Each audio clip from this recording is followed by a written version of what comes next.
Would you guys in our country integrate with times count? Anyone?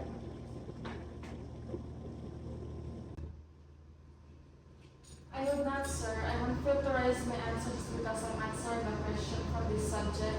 Seeing the situation in our country today, I can see the future for me. I am just a student whose dreams are high and also hoping to become successful in my chosen field, and I cannot do that here. I want to risk mine and my family's future, waiting and hoping that one day there will be someone who is impact and cares for the people who would sit on that presidential throne. Thank you for being attention, Mr. Alonso. Oras na pala, class dismiss. Mr. Alonso, maaari mo bang kunin yung credits for credit sa round of life? Sige po, sir.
Nasaan ako?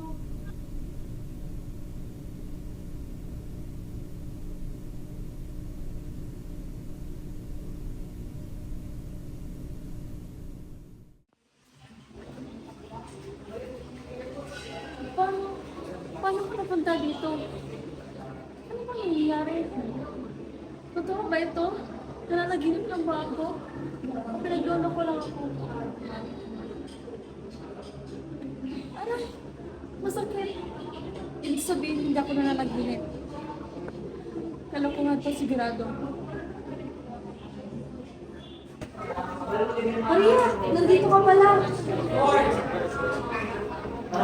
Parang nakakaiba yung aspect. Okay. Gets ko na. Kalokohan ko ng kapatid ko, di ba?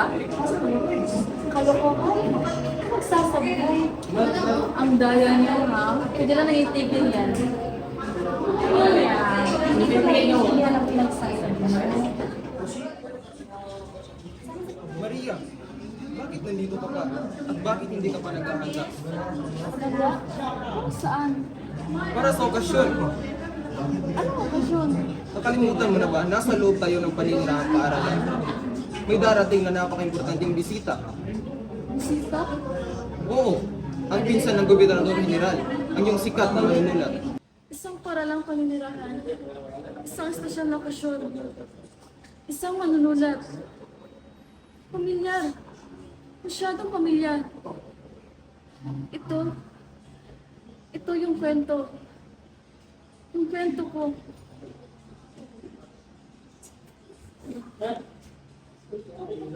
Sige. Dito ang kalokohan. Ito yung kwento. Ito yung kwento ko. Ito ko ito. Kailangan ko mahilan. Kung bakit kailangan ko mag-umalis.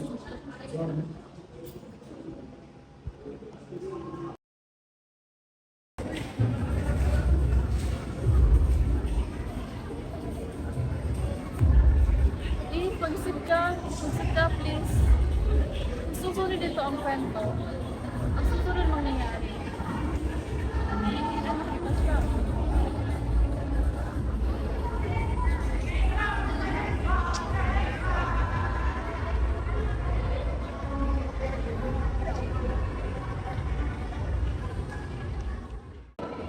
Siya!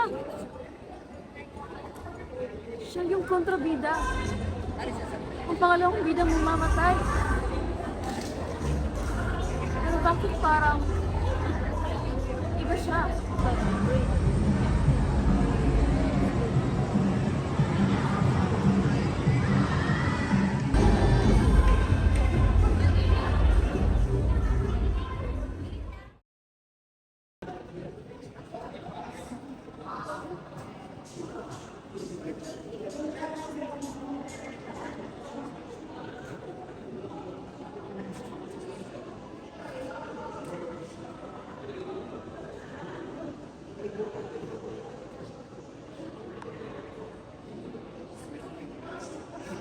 Ano po nangyayari dito?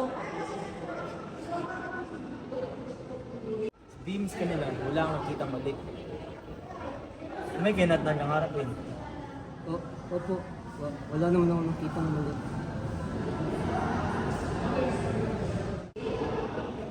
Ang guro, pinipilit siya magsinungaling upang hindi masira ang pangalan ng paaralan. Ang sama nito.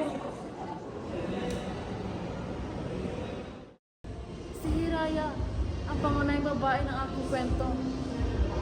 Hindi nyo tama. Inatayan niyo kami. Hindi nyo kami pwedeng gawin ganito. Lakas loob mo. Tingnan niyo siya. Siya ang pasaway dito. Patawarin niyo po ako.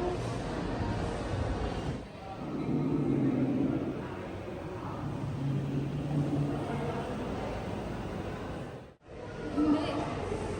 Hindi pwede. Hindi.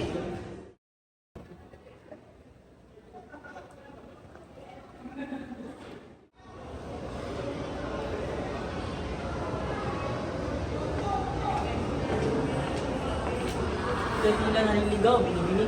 Ayos ka lamang ba? Hindi ko alam. Hindi ko alam kung ano mga nangyayari dito. Mag-ingat ka. Delikado ang mga labanan to kung di mo alam. Sandali lamang bata. Ang iyong mga papel ay nalalaglag. Huwag kang dumaan dyan. Maraming balik. Naiiba ba siya? Hindi siya bahagi ng gulo. Pero parang mas naiintindihan niya kasi sa iba. Mas may alam siya.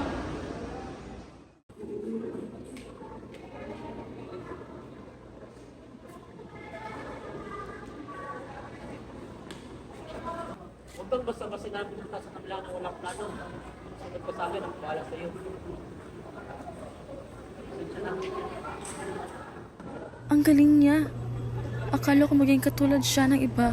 Strikto, malamig, parte lang sa sistema dahil pinsan siya ng gobernador general. Pero hindi. May sarili siyang isip. Pinipili niya kung ano ang dapat at tama. May sarili siyang pag-iisip. At puso.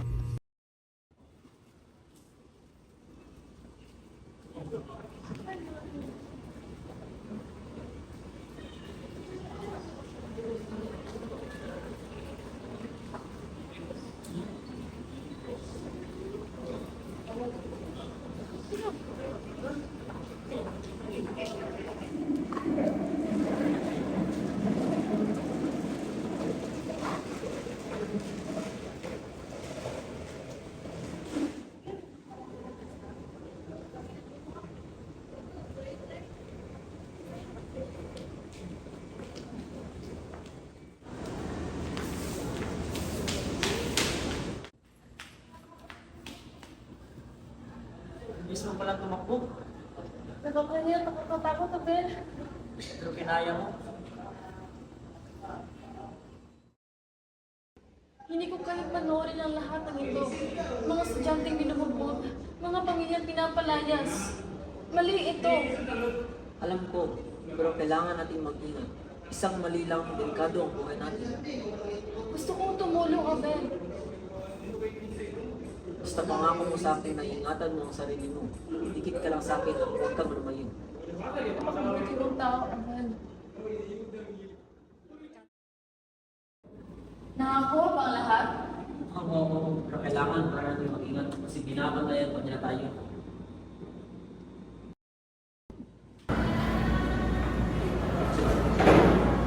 Siguraduhin yung walang sumusunod. Ako na magbabantay. Galing ko talaga, bossing. Wala.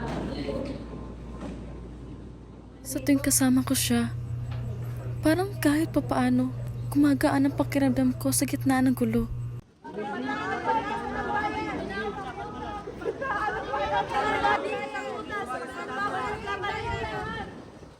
Manatili tayong kalmado at magsalita. Bawal paglaban! Di katakutan! Bawal paglaban! Sino sila? Bawal paglaban! Di katakutan! Bawal paglaban! Pagkasa ng bayan! Ikaw na naman. Siguraduhin ko kayong lahat ay mananagot sa ginagawa nyo. Ito ang kwentong sinulat ko. Kasalanan ko ang lahat ng ito. Sumabay ka lang sa karamihan. Huwag mong ilayain sarili.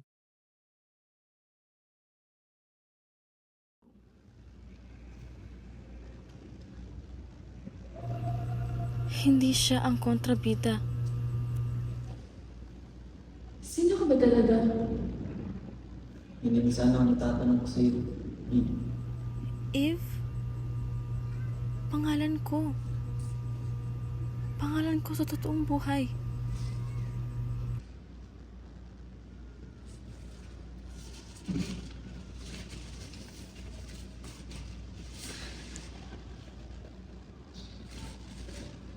Naaalala ko na. Ako.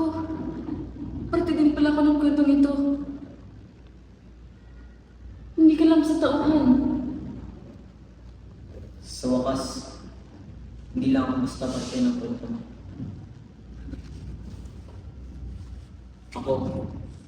Ako ang sumulat nito. Ano? Dati, katulad din kita, galing din ako sa ibang mundo. Ang tunay ng pangalan, Chris. Ikaw? Nakatuwid ka rin?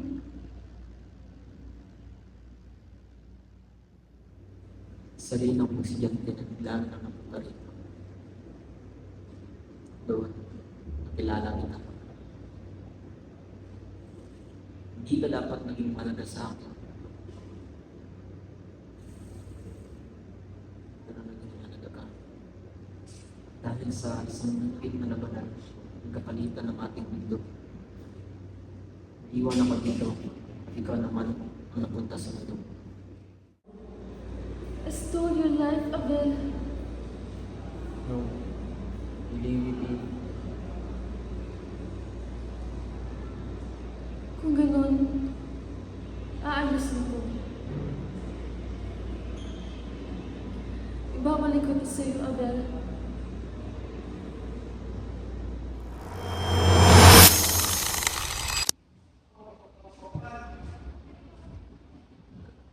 Bakit? Bakit ako nandito? Bakit nasa kwarto ako?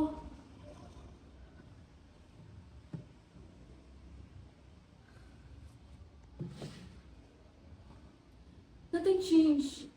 Korupsyon, kawalan ng justice, katahimikan, nandito pa rin. But the bell is gone. Again.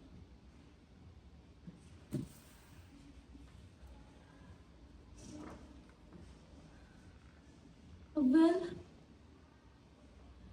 wala na siya. At hindi ko alam kung makikita ko pa siya ulit. Pero hindi ako pwedeng sumuko. Kailangan kong lumaban. Kailangan ko yung tama ang pangyayari.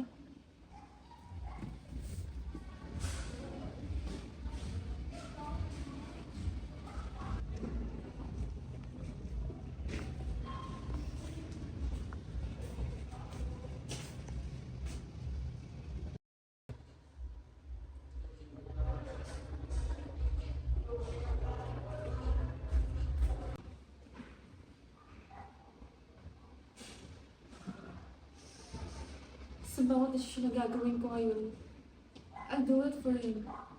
Para sa munang naglalaban namin. Even if I'm alone now. I couldn't save him. But I'll make sure someone pays for this.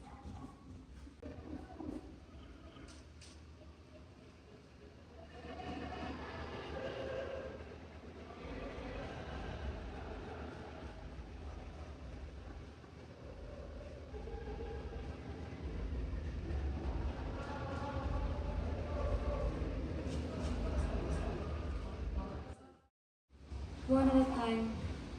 Dapat tama ang bawat galaw.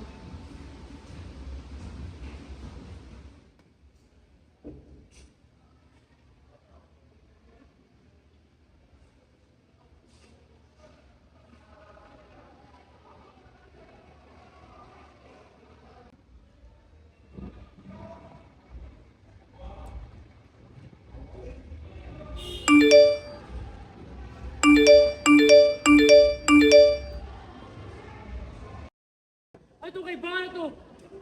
Kailangan natin extension ngayon, Bin. Tama! Tama! Kailangan namin justisya. Kailangan natin justisya. Hustisya! Hustisya! Kumalat na. First mission, success.